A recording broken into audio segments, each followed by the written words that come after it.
Առաջինատյանի ընդհանուր իրավասության քրեական դատարանում ավարտվել է ուժեղ Հայաստան կուսակցության անդամ Ալեքսան Ալեքսանյանի գործով առաջին նիստը։ Մեղադրող կողմը միջնորդել էր 2 ամսով երկարաձգել Ալեքսանյանի կալանքը, որը փաստաբան Արամ Վարդևանյանը ակնհայտ անհիմն է որակել։ Փաստաբանը հայտնել է, որ մեծ թվով քննիչների խումբ է ներգրաված դատական այս գործում, ավելի քան 100 քննիչ։ Վարդևանյանը նաև հայտնել է, որ դատարանի վճիռը կհրապարակվի վաղը, առավոտյան ժամը 9:20-ին։ Եթե դատարանը գտնում է, որ այս ակնհայտ անհիմն միջնորդությունը բոլոր դեպքերում ինչ-որ իմաստով փորձում է բավարարել, ապա այլընտրանքային խափանման միջոց կիրառ։ Ես տեության այս քրեական վարույթով, եթե չեմ սխալվում, նույնիսկ որևէ անձ կալանավորված չէ։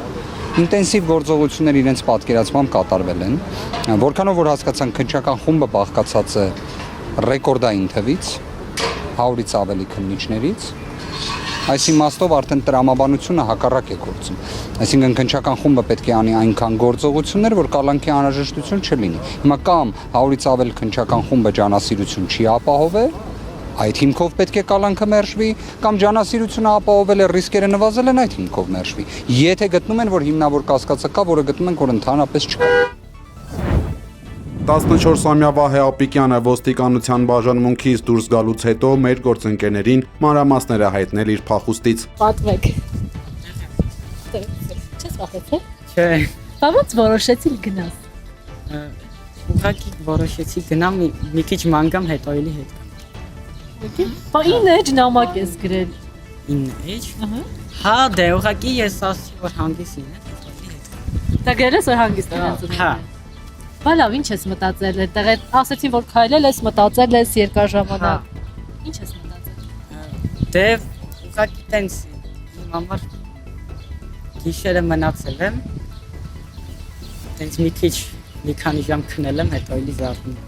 Չես վախեցել, որ այդտեղ կան գազաններ, չգիտեմ։ Չէ, գազաններ չի։ Իսկ գիշերը որտեղ ես մնացել։ Ուղղակի իմ համար քնել եմ։ Այդ եկեղեցին։ Բաց չէր երկինքը, բաց չէր, ցուրտ չէր։ Չէ։ Կայծակներ։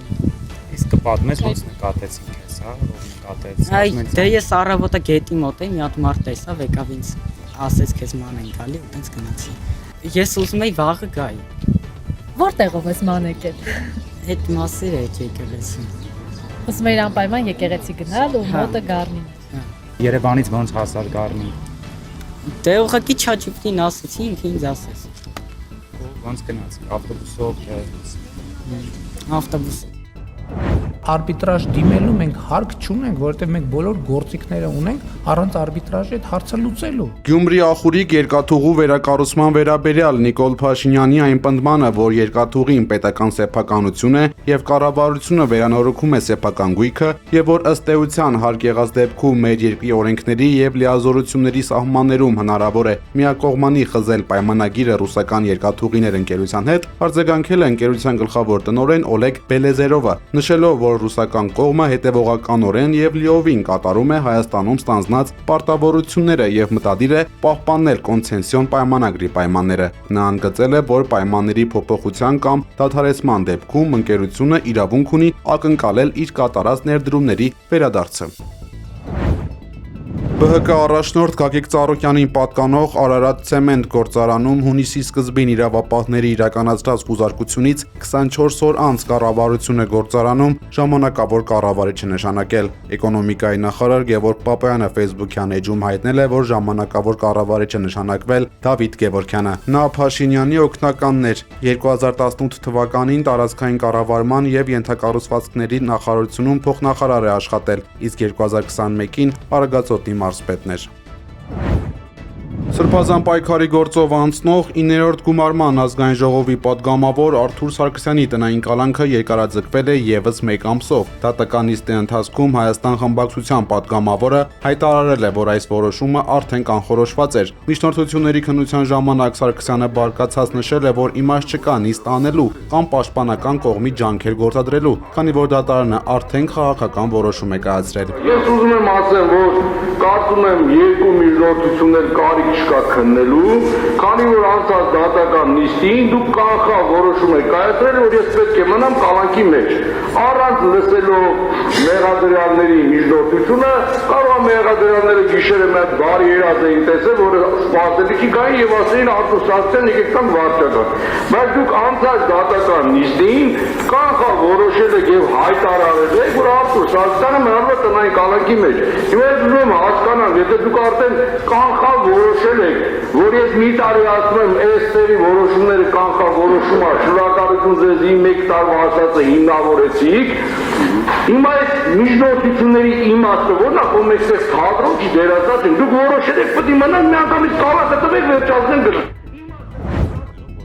Միջազգային իրավական հարցերով ներկայացուցիչ գրասենյակի նախկին ղեկավար Լիպարիտ Դրմեյանը արձագանքել է Նիկոլ Փաշինյանի իրեն ուղղված հայտարարությանը եւ հրահանգին ու նշել, որ ներկայացված փաստերը իրականության հետ ոչ մի աղերս չունեն եւ դրանք դեռ ստիպված են լինելու հերքել։ Նա ընդգծել է, որ միշտ գործել է հանուն մեկ սուբյեկտի՝ Հայաստանի Հանրապետության։ Ըստ Դրմեյանի այս ամենը հետևում է իր քաղաքական ակտիվությանը եւ սահմանադրական դատարանում իրենց ներկայացրած փաստարկներին, որոնք ցույց են տալիս ՔՊ-ի կողմից ընտրությունների ընթացքում կիրառված ֆինանսական, ադմինիստրատիվ եւ ռեպրեսիվ միջոցները։ Նա վստահեցրել է, որ իրավունքն ու արդարությունը գերակայելու են, իսկ հանրությունը տեսնելու է, որ կառավարությունը անձնավորված չէ։ Փաշինյանի փաստացի հրանգելուց կարճ ժամանակ անց գլխավոր դատախազությունը ընթացք է տվել Լիպարիտ Դրմեյանի դեմ գործընթաց սկսելու պահանջին։ Փաշինյանը կեսօրին ճեպազրույցի ժամանակ հրահանգել է իրավապահներին քննություն սկսել Դրմեյանի դեմ հեծի արբիտրաժում կառավարությանը հաղթելու գործով։ Ուկրաինական անօդաչուների հարվածների հետևանքով վնասվել են Վայլդբերիսի, Վոլգոգրադում եւ Զելենոդոլսկում գտնվող լոգիստիկ կենտրոնները։ Մամուլի ծառայության տվյալներով տուժածներ չկան։ Անվտանգության նկատառումներից ելնելով աշխատակիցները տարհանվել են։